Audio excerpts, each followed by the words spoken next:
हमारे जीवन कल्याण के 4 सोपान, 4 साधन जो शास्त्रों में वर्णित है, ग्रंथों में वर्णित है और महापुरुषों ने कहा है, जिसकी चर्चा की शुरुआत मैंने कल के संध्याकालीन सत्संग में मैंने किया। पहला विवेक, दूसरा वैराग्य, तीसरा सट संपत्ति, चौथा मोक्षता।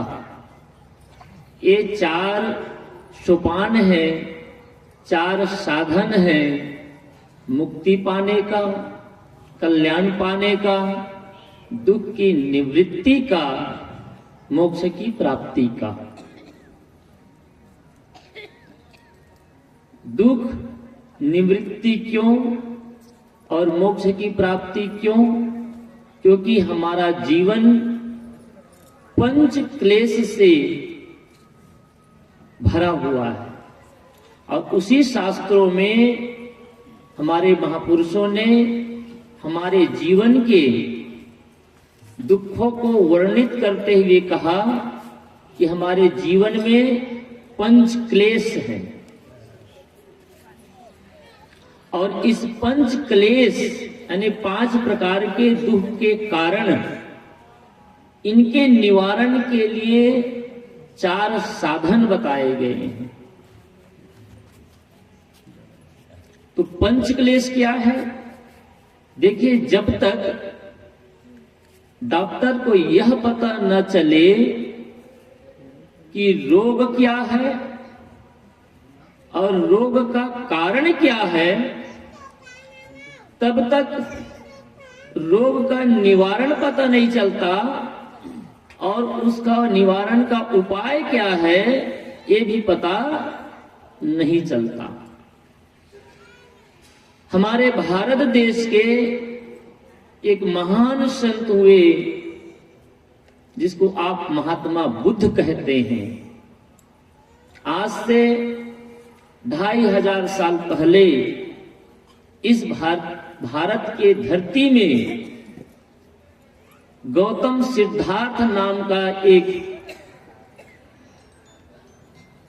महान हस्ती जन्म लिए, जिसको आप और हम तथागत बुद्ध के नाम से जानते हैं।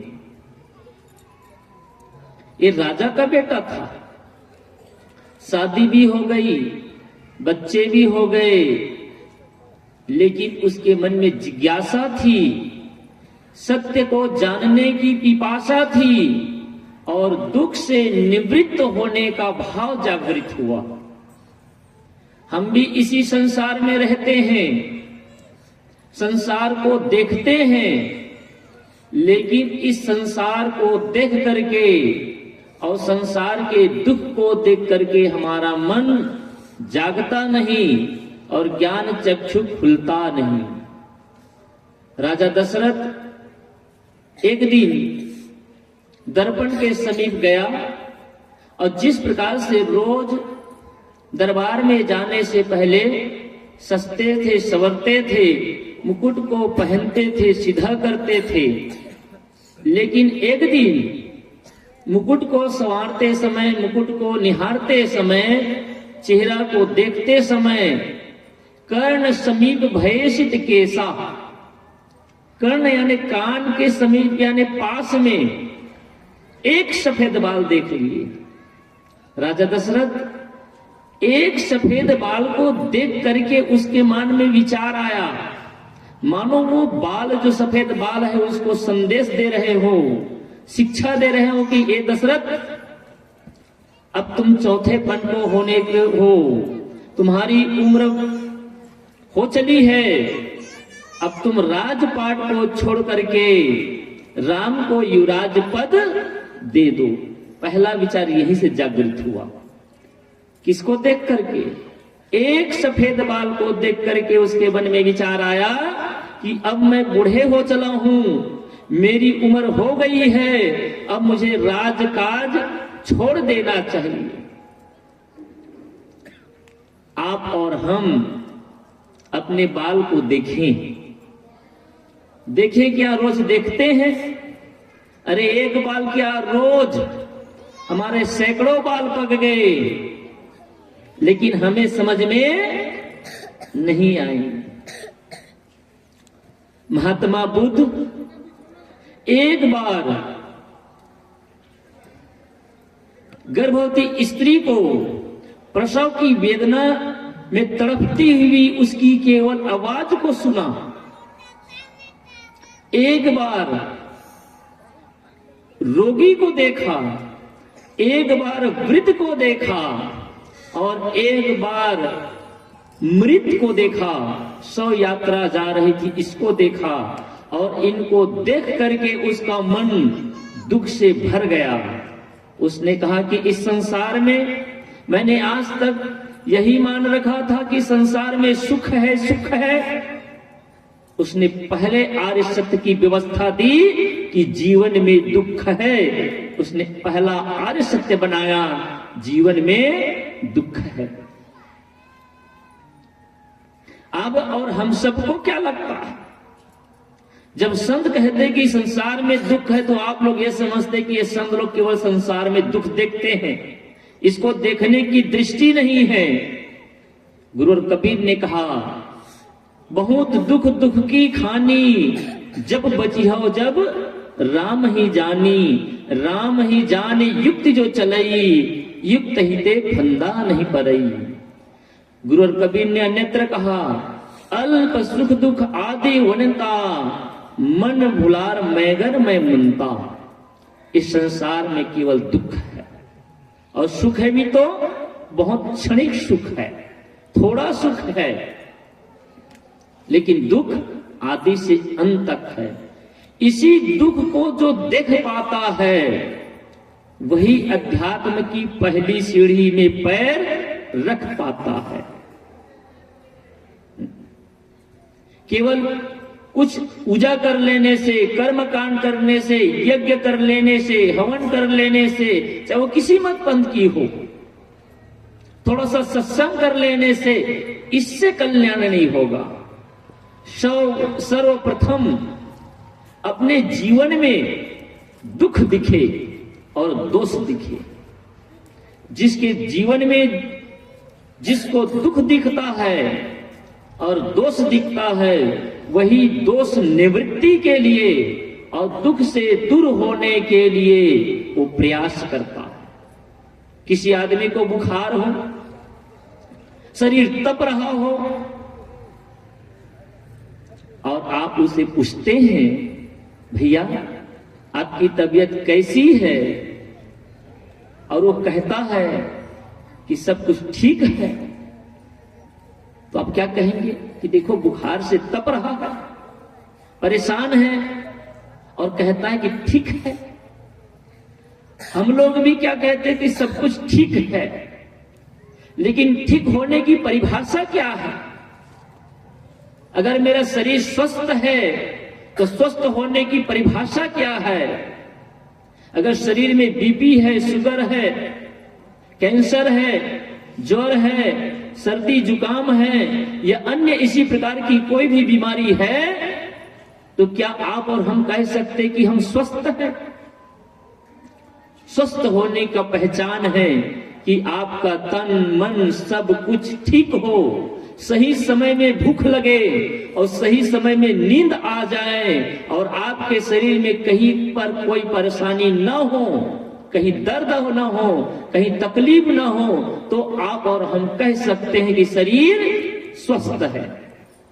आप बिस्तर पे जाते हैं, आपको नींद नहीं आती है, भोजन करने बैठते हैं, आपको भूख नहीं लगती है, और शरीर में कहीं ना कहीं दर्द उठता रहता है, फिर भी आप कहते हैं कि आप स्वस्थ हैं, तो आप धोखा खा रहे हैं। आपको और हमको इलाज करने की आवश्यकता है।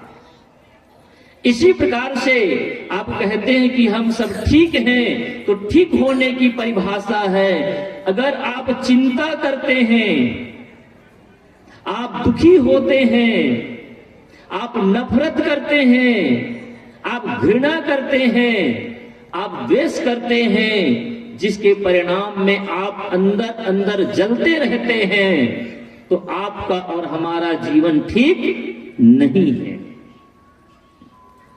कहने से नहीं होगा, परिणाम आना चाहिए। इसलिए गुरु और संतों ने कहा, अगर जीवन में दुख है, जीवन में परेशानी है, जीवन में तनाव है, जीवन में उलझन है, जीवन में समस्या है, इसका मतलब कहीं ना कहीं कोई गड़बड़ी है। उसी गड़बड़ी को हमारे संतों ने, ऋषियों ने, मनुष्यों ने पंच क्लेश कहा।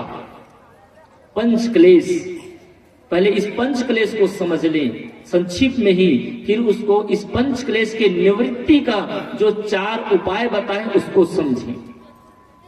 पंच क्लेश में पहला क्लेश है अविद्या। हमारे दुख का प्रथम कारण है अज्ञानता।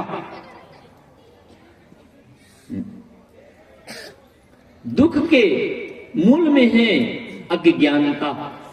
उसी को अध्यात्म की भाषा में, धर्म की भाषा में अविद्या कहते हैं। आत्म अनात्म का बोध न होना या अनात्मा में आत्मा को देखना, गंदगी में शुचिता को देखना, जड़ में चेतन को देखना, अशुभ में शुभ को देखना, यही अविद्या है। और इसी अविद्या के कारण, अज्ञानता के कारण, और इसी अज्ञानता को गुरु कबीर ने घूंघट कहा। वो पद आपने बार बार सुना होगा, घूंघट के पट खोल रे तो को पीयू मिलेंगे। पीयू नाम परमात्मा। हमारी माताएं घूंघट काटती हैं, यानी साड़ी का एक पल्लू होता है या चुनरी होती है, उसको अपने सिर पर ढकती है। तो हमारे छत्तीसगढ़ में, गुजरात जैसे प्रांतों में घूंघट प्रथा नहीं है, ये केवल मर्यादा मात्र है। आपको घूंघट देखना है ना, तो राजस्थान चलिए। राजस्थान की माताएं बूढ़ी हो चली होंगी, 80 साल की हो गई होंगी, लेकिन उसके चेहरा कभी नहीं देख सकते आप, यहां तक ढका रहता है। छत्तीसगढ़ में भी देखते हैं, लेकिन कब? जब शादी के मंडप में बैठते हैं ना, और दूल्हा जो ढकता है और जिस पूरा ढक जाता है, उस अवस्था को कहते हैं घूंघट विधि। और वही घूंघट को कबीर साहब कि कहां कहां से अर्थ निकालते हैं, कहां कहां से शिक्षा लेते, सब जगह से। गुरु कबीर ने कहा, घूंघट के पट खोल रे तो को पीयू मिलेंगे।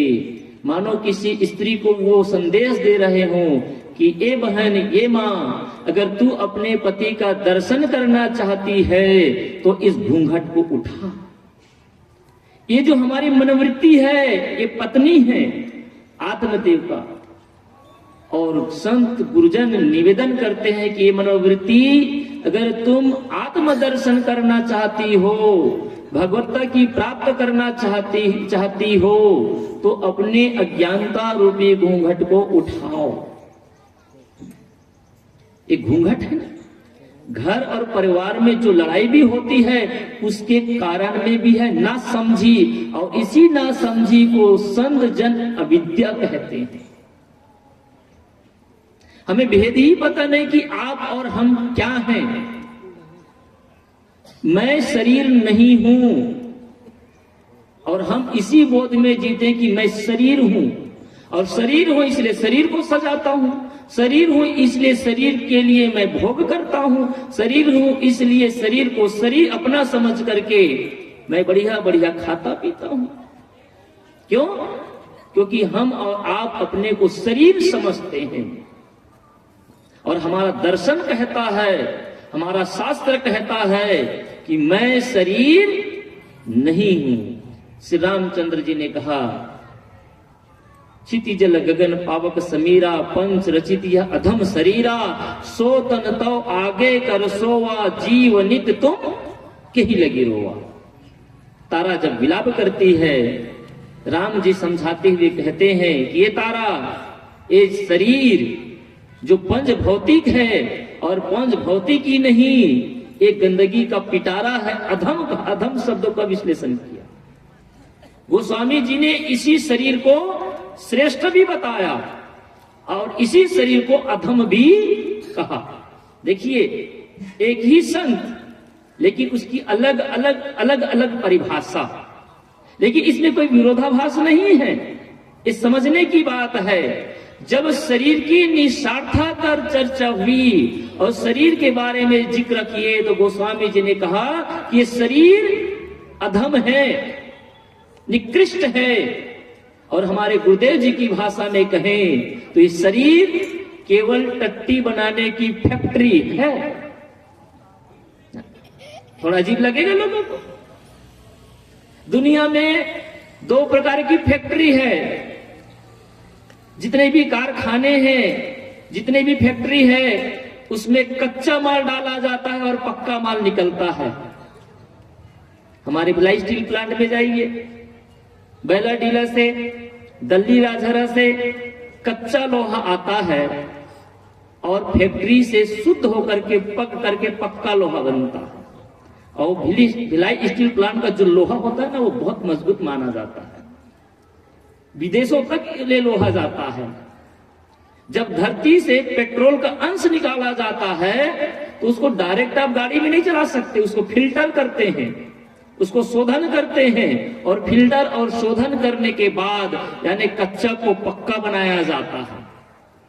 आप जो भात खाते हैं ना, उसको कच्चा से पक्का बनाते हैं तो खाते हैं। तो दुनिया में जितने भी फैक्ट्री है वो फैक्ट्री कच्चा को पक्का बनाने के लिए है। बस आदमी एक फैक्ट्री लेकर घूमता है जो पक्का को कच्चा बनाने का काम आता है। बढ़िया सेब खाए, संतरा खाए, मौसम्बी खाए, काजू बादाम छुहारा खाए, मेवा मिष्ठान खाए और ऐसा बन करके निकलता है कि ना देखना चाहता है ना छूना चाहता है। आदमी जानवर के गोबर को तो छू भी लेगा, अरे खा भी लेगा, चेहरे में लगा भी लेगा, लेकिन आदमी के गोबर को आदमी देखना भी नहीं चाहता। गुरु और कबीर ने कहा, तू गंदी को बेड़ो। ये शरीर जो है गंदगी का पिटारा तो है। विचार तो करिए, चिंतन तो करिए। हम विचार नहीं करते, चिंतन नहीं करते। संत गुरुजन कहते हैं, देखत सोना लगे सकल जग काछ है। अरे हाँ पलटू, जीवन कहिए झूठ तो मरना साच है। देखने से ऐसा लगता है जैसे सोना है, छू करके तो देखें इसकी वास्तविकता क्या है। कान से, आंख से, नाक से, हर इंद्रियों के हर छिद्र से केवल गंदगी ही गंदगी निकलती है। आदमी जब सवेरे उठता है, कितना भी सुंदर चेहरा हो, आप उसकी वास्तविकता को सवेरे देख सकते हैं। आंख, और गर्मी के दिनों में आंख में, और ठंडी के दिनों में आंख से, नाक से, कान से, सभी जगह से गंदगी निकलती है ना। क्या निकलता है बताइए। कोई कितनों भी यहाँ का विश्व सुंदरी हो, विश्व सुंदर हो, राष्ट्रपति, प्रधानमंत्री कोई भी हो, उसके शरीर से क्या निकलता है। शरीर की सार यही है कि शरीर में गंदगी भरा हुआ है। इसलिए हमारे महापुरुषों ने कहा कि शरीर जो है ये गंदगी का पिटारा है, इसलिए अधम है। तो शरीर की निस्वार्थता पर जब चर्चा हुई, शरीर की क्षणभंगुरता पर जब चर्चा हुई, शरीर की नश्वरता पर जब चर्चा हुई, तो गुरु संतों ने कहा कि ये शरीर नाशवान है, क्षणभंगुर है और अधम भी है। लेकिन जब इस शरीर की प्रशंसा करना पड़ा तो गोस्वामी जी ने कहा, साधन धाम मोक्ष कर द्वारा, पाए न जे पर लोक सवारा। ये साधनों का धाम हो गया। एक जगह गोस्वामी जी कहते हैं कि ये अधम है, गंदगी का पिटारा है। और जब इसकी प्रशंसा करना पड़ा, क्यों?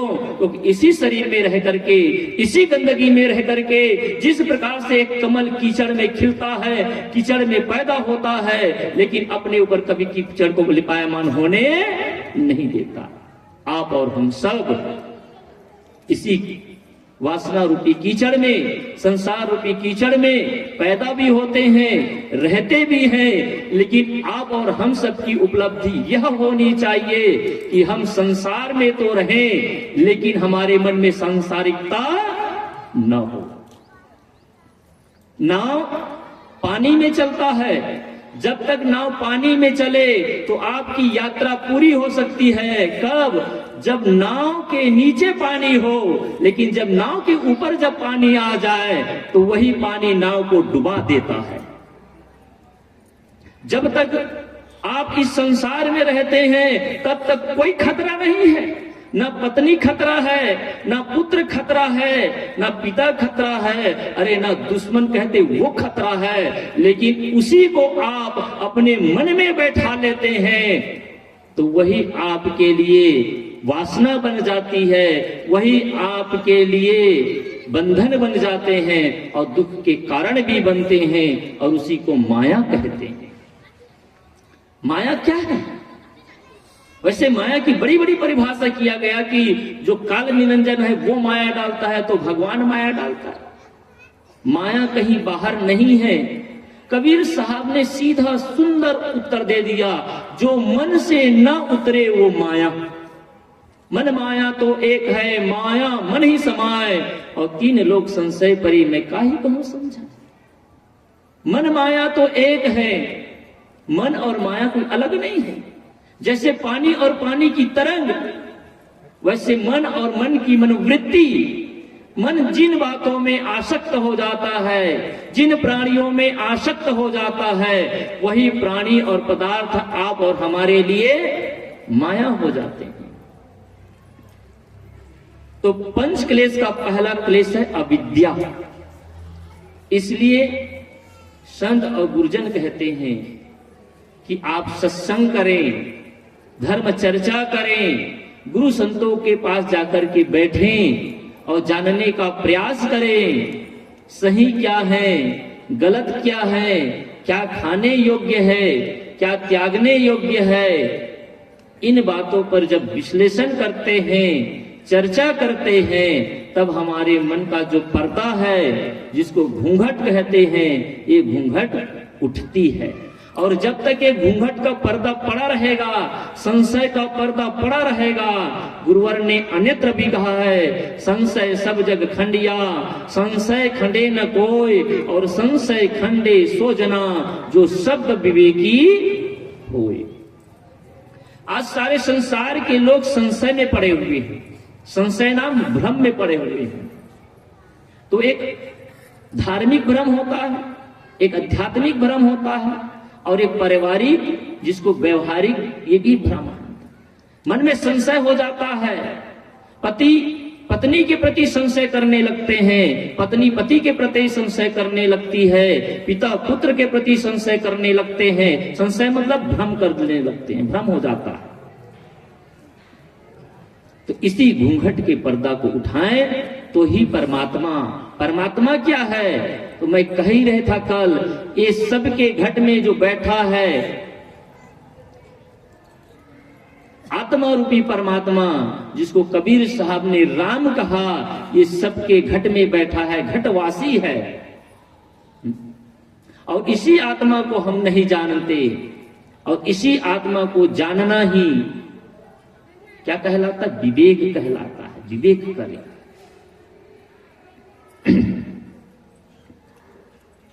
और इसी को न जानने के कारण सारा पाप होता है।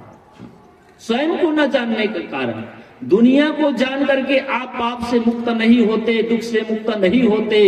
दुनिया को जान करके आप सुविधा बटोरते हैं, सब कुछ जान लेते हैं, लेकिन जब तक आप अपने को नहीं जानते हैं कि मैं कौन हूं, तब तक आप दुख से मुक्त नहीं हो सकते। इसलिए आप अपने को जानिए, अपने को परखिए, अपने को समझिए। और जब जिस दिन आप अपने को समझ जाते हैं कि मैं शरीर नहीं हूं, मैं पहले कह रहा था कि मैं, कितने लोग हैं यहां पर मानते कि मैं शरीर हूं? वैसे सब लोग मानते हैं ना, ठीक, कोई अच्छी बात है। देखिए व्याकरण भी कितना सुंदर है, व्याकरण भी ध्यान दीजिए। मैं और मेरा दो शब्द है कि नहीं है? उत्तम पुरुष और मध्यम पुरुष और अन्य पुरुष, ये तीन पुरुष होते हैं, व्याकरण पढ़ने वाले जानते हैं। देखिए नहीं, या तो मास्टर भी बैठे होंगे, उत्तम पुरुष, मध्यम पुरुष और अन्य पुरुष। तो मैं और मेरा, मैं कभी मेरा हो नहीं सकता और मेरा कभी मैं जैसे मैं कहता हूं कि मेरी गाड़ी, तो गाड़ी आप हैं क्या? मैं कहता हूं कि मेरी पत्नी, मेरा बेटा, मेरा घर, मेरी नौकरी, मतलब मेरे से अलग हुआ ना। तो मेरा शरीर ये मेरे से अलग हुआ कि नहीं हुआ? विश्लेषण हो रहा है। अब शरीर से आ जाए कि मेरी आंख, मेरे से मेरी आंख अलग हुआ, मेरा हाथ, मेरा पैर, मेरा सिर मेरे से अलग हुआ। अगर मैं होता तो मैं सिर, मैं हाथ, मैं पैर, ऐसा क्यों नहीं कहते? आप भी शब्दों पर विचार करिए, शब्दों पर विश्लेषण करिए कि आप कभी नहीं कहते कि मैं शरीर, मेरा शरीर। इसका मतलब शरीर के अंदर कोई है जो कह रहा है कि शरीर मेरा है। आप वही हैं। उस मैं तत्व को समझिए और उसी मैं तत्व को गुरुवर कबीर ने राम कहा, जिसको आप आत्मा कहते हैं, और हमारे गुरुजन उसी को परमात्मा भी कहते हैं। तो पंच क्लेश का पहला क्लेश है अविद्या, दूसरा है अस्मिता। अस्मिता का अर्थ होता है अहंकार। दुख का दूसरा कारण क्या है? अहंकार। आदमी अहंकार के कारण दुखी होता है, अहंकार के कारण ही परेशान होता है। और गोस्वामी जी ने सुंदर चित्रण कहा, अहंकार के अग्नि में दहत सकल संसार, तुलसी बाचे सन जन, केवल शांति आधार। गोस्वामी जी ने कहा, सारे संसार के लोग अहंकार के अग्नि में दग्ध हैं, जल रहे हैं। आप और हमारे जो अंदर आग लगी हुई है, मनोविकारों की आग लगी हुई है, जिसको कबीर साहब ने दाव अग्नि कहा। दाव अग्नि, अग्नि और दावग्नि, दावग्नि यानी विशेषण है दाव। दाव कहते हैं कि जंगल में लगी हुई स्वाभाविक आग को दावग्नि कहते हैं। और अमेरिका 5 दिन से लगातार जल रहा है। अमेरिका के जंगल में इतना भयंकर आग लगी हुई है, कोई मीडिया को देखते हैं, सुनते हैं, पढ़ते हैं, वो जानते हैं कि लाखों टन पानी गिराया जा रहा है, बुझाने का प्रयास किया जा रहा है, लेकिन कि अमेरिका में आग लगी हुई है, वहां के जंगलों में, और उस आग को बुझाने के लिए कई गाड़ी लगी हुई है, हजारों गाड़ी लगी हुई है, लेकिन उसको काबू नहीं कर पा रहे अभी तक। उसी को कहते दावग्नि। उसको किसने लगाया नहीं है। बांस की रगड़ से या अन्य भांति से स्वाभाविक जो जंगल में आग लगती है, उसी को दावग्नि कहते हैं। अरे शायद वो आग तो 2-4 दिन में बुझ भी जाएगी, उस पर तो काबू भी किया जा सकता है, लेकिन इस अंतःकरण में जो दावग्नि की आग लगी हुई है, जिसको गुरुवर कबीर कहते हैं, इस आग को बुझाने के लिए कोई फायर ब्रिगेड काम आने वाला, क्योंकि बाहर की आग नहीं है, कोई बाहर से बुझा भी नहीं सकता है। जब तक आप नहीं चाहेंगे तब तक इस आग को कोई बुझा सकता? इस आग को किसने लगाया? सामने आपका 1 मंजिल का मकान है, उसी के सामने 3 मंजिल का मकान बन गया और उसको देख करके आप जलते हैं। बताइए इस आग को कौन बुझाएगा? कोई भगवान है जो आपको बुझाने आएगा? अरे आग अपने लगाया है क्या? आपका न गया न आया, बस दूसरे की संपत्ति को देख करके, दूसरे की उपलब्धि को देख करके, दूसरे के कपड़े को, दूसरे के साड़ी को, दूसरे के गाड़ी को, दूसरे के बाइक को और मोबाइल को देख करके आप जलते हैं। ईर्ष्या की आग में जल रहे हैं, क्रोध की आग में जल रहे हैं, लोभ की आग में जल रहे हैं, द्वेष की आग में जल रहे हैं, घृणा की आग में जल रहे हैं। ये आग आपने लगाई है, हमने लगाई है, और इस आग को हमें ही बुझाना है। इस आग को कोई दूसरा नहीं बुझा सकते। इसलिए अहंकार की जो अग्नि है, जिस अग्नि में आप जल रहे हैं, लेकिन एक जगह है जहां आकर के आप बुझा सकते हैं। कहां? इस संत गुरुजनों के चरणों में। इस संत गुरुजन आग को बुझाने के लिए केवल एक ही विकल्प है, पानी। वैसे ही हमारे अंतःकरण की आग को बुझाने का एक ही विकल्प है, वो है सत्संग और संतों का शरण।